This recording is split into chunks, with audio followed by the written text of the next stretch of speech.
Before we dive into this one, I want to level with you for a second, because I don't say this lightly. What's unfolding in Cleveland right now is not your standard quarterback battle. I've watched plenty of these play out over the years, and they usually follow the same tired formula. Two guys competing for one job, a handful of weeks of speculation, and then the answer basically announces itself once preseason snaps start rolling in. This situation refuses to follow that script. This one has four names tangled up in it: a former franchise quarterback still owed an enormous amount of money, a fifth-round pick who's already absorbed more public scrutiny than most players see across an entire career, and brand new reporting that just dropped, laying out exactly how the front office plans to navigate all of it. So let me take you through this properly, piece by piece, because I genuinely believe by the time camp opens, this is going to be the single loudest storyline anywhere in the league.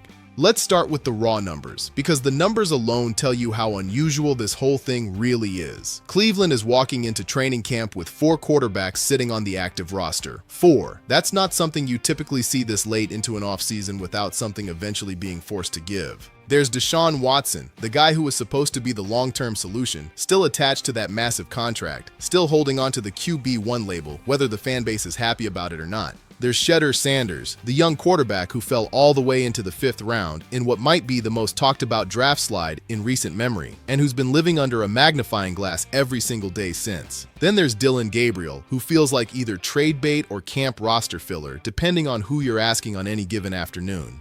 And quietly, almost forgotten in the middle of all this noise, there's the rookie Tyler Green, just putting his head down and working, while everybody else argues about the other 3 names in that room. Here's the part nobody really wants to say out loud, even though everybody already knows it. You cannot walk into the regular season carrying 4 quarterbacks on your roster. That math simply doesn't work. Somebody gets released, somebody gets traded away, somebody ends up buried on the practice squad if they're lucky enough to even stick around the organization at all. And according to insider reporting that just surfaced, this entire camp is going to orbit around one single, unavoidable question: who actually walks out of Cleveland with that starting job locked down? Is it Watson, the guy this front office has stood behind and financially committed to for years now? Or is it Sanders, the guy a huge chunk of this fan base already crowned in their hearts before he's even thrown a pass that actually counts for something? And it's not just the quarterback room that looks completely different heading into this season. For basically the first time in longer than I can remember, Myles Garrett won't be out there terrorizing opposing quarterbacks for this defense. Just sit with that for a second, because this is a franchise, a city that has built its entire defensive identity around that one man for years and years, and now there's a genuine void to fill.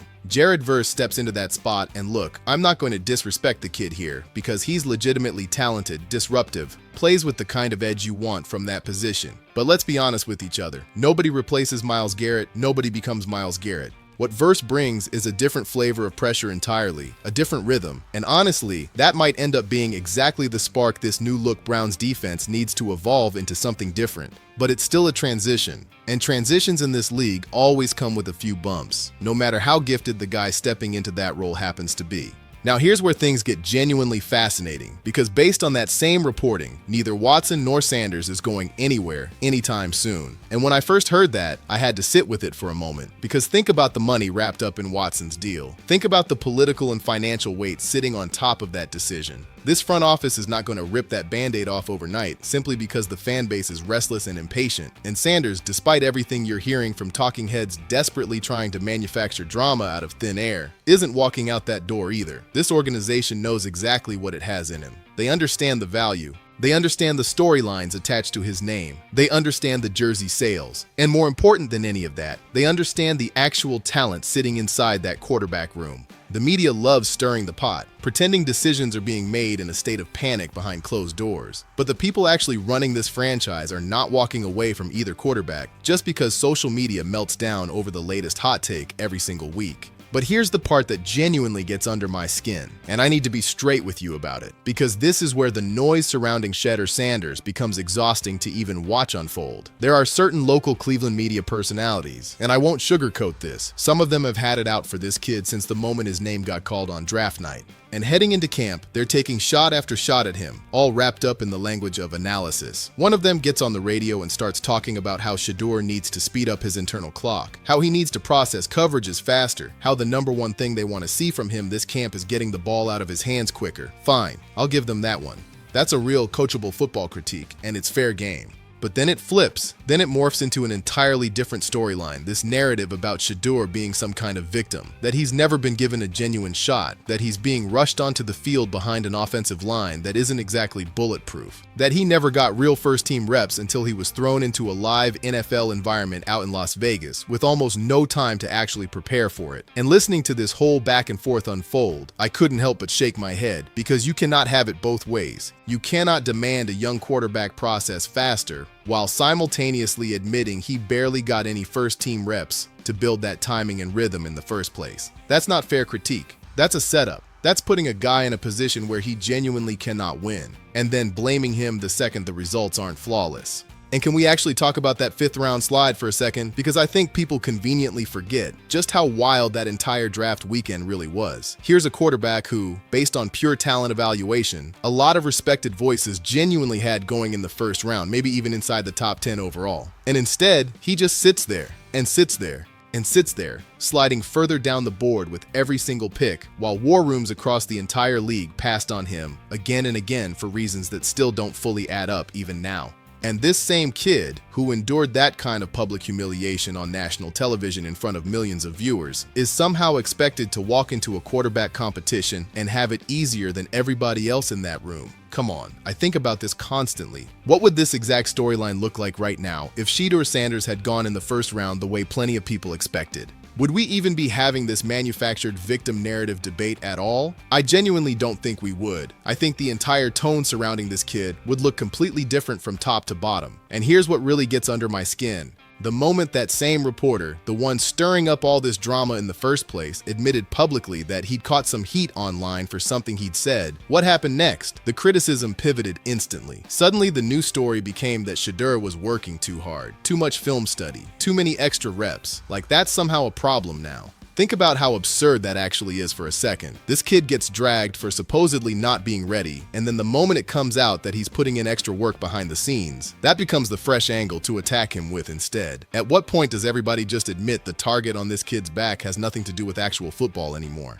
Because here's what I've genuinely learned watching this entire saga unfold in real time. It doesn't matter what Shedeur Sanders actually does. If he balls out in practice, they'll say it doesn't translate to Sundays. If he struggles even a little in practice, they'll say he's not ready for the moment. If he speaks to the media with any confidence at all, they call him arrogant. If he stays quiet and lets his play speak for him, they say he's hiding something underneath it all. There's no version of this story where certain corners of the media are willing to give this young man a clean, fair shot at anything. So if I were in his shoes and I knew the criticism was coming no matter what path I chose, I'd do exactly what he's doing right now. Keep working. Keep showing up early and leaving late. Keep letting the tape speak for itself, because eventually the tape doesn't lie. And eventually, these same voices are going to have to eat every single word they said about him. That's how it always plays out for guys who carry that chip on their shoulder. The hate becomes fuel instead of a burden weighing them down. Now let me pivot for a second, because there's an entirely different angle on this story worth bringing into the conversation. Something that came from a well-known national insider that adds real texture to the whole picture. This insider floated a theory, and he was upfront that it was speculation on his part, but it was compelling speculation nonetheless. His theory runs something like this. At some point, behind closed doors, the offensive coordinator likely sat Shedeur down and delivered an uncomfortable, necessary truth. That you don't just show up on Sundays and flip a switch. You earn that right through the process, through the small details that never make it onto a highlight reel, through meetings nobody sees, through walkthroughs and film sessions that happen when there are no cameras rolling and no headlines waiting to be written about them. And if that conversation actually happened, and if Shedeur genuinely absorbed that message the way a mature competitor should, it could have completely reshaped his entire approach behind the scenes. Because here's the layer of that theory I find fascinating. If Shedeur commits fully to that process and starts legitimately dominating those practice reps, the pressure shifts entirely onto Deshaun Watson to match or exceed that same standard. Suddenly, this isn't some one-sided story where only the young guy has to prove himself. It becomes a genuine, mutual pressure cooker where both quarterbacks have to bring their absolute best just to stay ahead of the other man in that room. That whole theory sparked a genuinely compelling conversation because a former player chimed in with insight from actually having lived that exact locker room experience himself. And what he said has stuck with me ever since. He talked about how every single year, every position group, every player walks into a new regime and essentially gets handed a personal checklist by their position coach.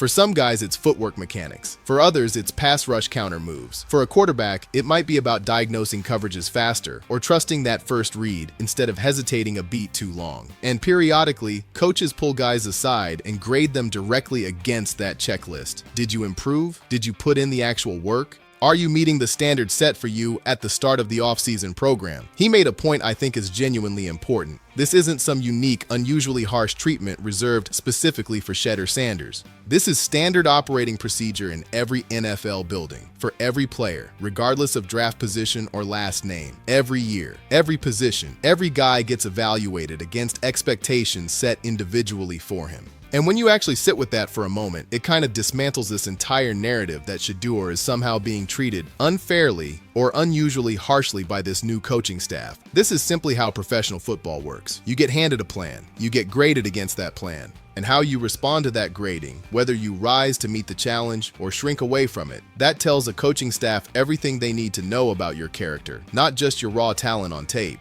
And honestly, that's exactly the point I keep circling back to when I think about who Shedeur Sanders actually is as a person, not just as a football prospect sitting on a depth chart. Because let's be real about his background for a second. This isn't a kid who stumbled into professional football unprepared for what it demands physically or mentally. This is someone who was raised, quite literally from childhood, inside a world of elite competition, elite expectations, and relentless pressure. His father is one of the most dominant, most confident, most demanding competitors this sport has ever produced. Do you really think any offensive coordinator needs to explain the concept of earning your opportunities through hard work to a kid who grew up watching his own father demand exactly that from every teammate he ever suited up next to? I don't buy that for a second. Shedeur Sanders didn't need a lecture about commitment. He was raised inside of it every single day of his life, from the very beginning. And that's exactly why I keep coming back to that interview he gave, the one where he opened up about what it's genuinely like walking through life, already knowing that a piece of the world decided to root against you before you ever had a chance to prove yourself.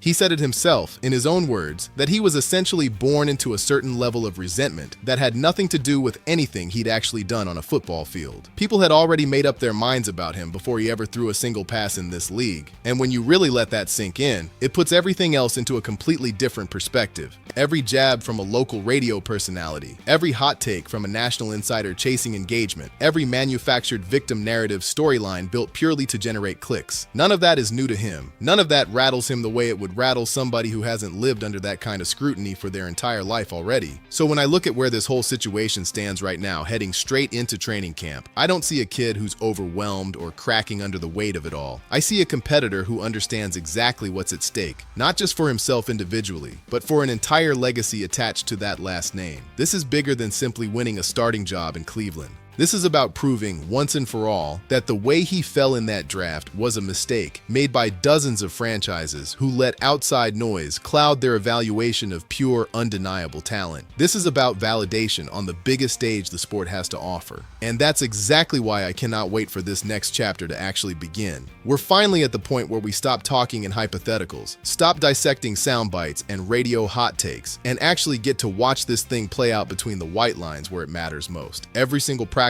rep is going to get scrutinized. Every interception, every perfectly placed deep ball, every moment where Shedeur looks comfortable or looks rattled under pressure, it's all going to get analyzed and debated relentlessly. And honestly, that's exactly how it should be when the stakes are stacked this high. Because make no mistake about what's actually happening in Cleveland right now. This isn't just about which quarterback trots out there for week 1. This is about the entire direction of a franchise that's been searching for its answer at that position for what feels like an eternity now. It's about redemption for a kid who was essentially told by the whole league that he wasn't good enough to be a first-round pick. And it's about a veteran in Deshaun Watson trying to prove, both to this front office and to himself, that the version of him this organization committed everything to is still in there somewhere. Healthy, clear-headed, and ready to fight for what's rightfully his. So get ready, because this Browns quarterback competition is about to become the loudest, most talked about storyline anywhere in the league. And I promise you this, whichever way it breaks, whoever ends up standing under center in week 1, I'll be right here breaking down every single moment of it with you.